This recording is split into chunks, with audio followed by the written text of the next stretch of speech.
Namaste friends, welcome to Book Talk. In book review, I have today a famous poem titled Gunga Din. I wonder if you've heard about this name, Gunga Din, written by Joseph Rudyard Kipling. Friends, Joseph Rudyard Kipling, lifespan 30th December 1865 to 18 January 1936, 71 years, was an English journalist, short story writer, poet and a novelist. Since Kipling was born in India, much of his work had reflections of India. Kipling's works of fiction include The Jungle Book, was written in 1894, Kim, written in 1902, and many short stories including The Man Who Would Be King in 1888. His poems include Mandalay, 1890, Gunga Din, 1890, The Gods of Copybook Headings, 1919, The White Man's Burden, 1899, and If, in 1910. He is seen as an innovator in the art of short story. His children books are really classics. Kipling in the late 19th and early 20th centuries was among the United Kingdom's most popular writers. In 1907, he was awarded Nobel Prize in Literature and was the first English language writer to receive the prize, and at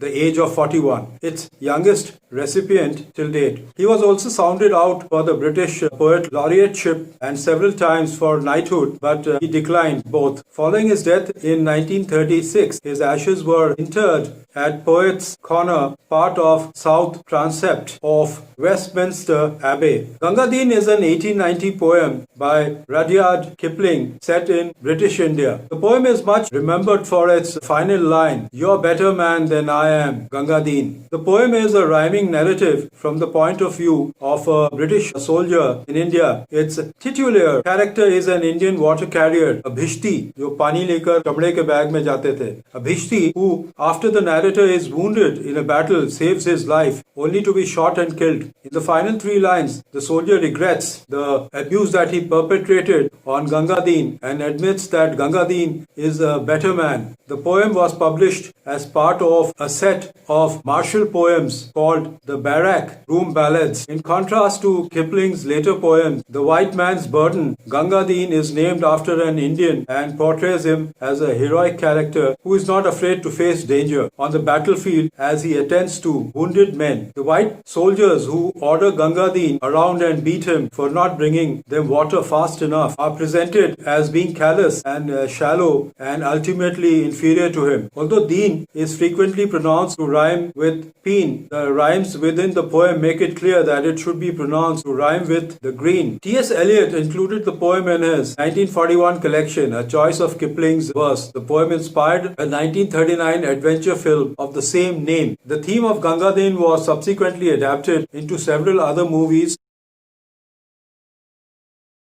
And now friends, the poem Gunga Din. Here it goes. You may talk of gin and beer when you are quartered safe out here, and you are sent to penny fights and aldershot, but when it comes to slaughter, you will do your work on water and you lick the bloomin' boots of I am that's got it. Now in India's sunny clime, where I used to spend my time, a servant of Her Majesty the Queen, of all them black-faced crew, the finest man I knew was our regimental bhishti Gunga Din. He was Din, you limpin' lump of brick dust, Gunga Din. Hi, slippy, ithero means idhar aao. Water, get it, pani lao, you squiggy-nosed old idol, Gunga Din. The uniform he wore was nothing much before, and rather less than half of that behind for a piece of twisty rag, and a goatskin water bag was all the field equipment he could find when the sweating troop train lay in a siding through a day where the threat would make your blooming eyebrows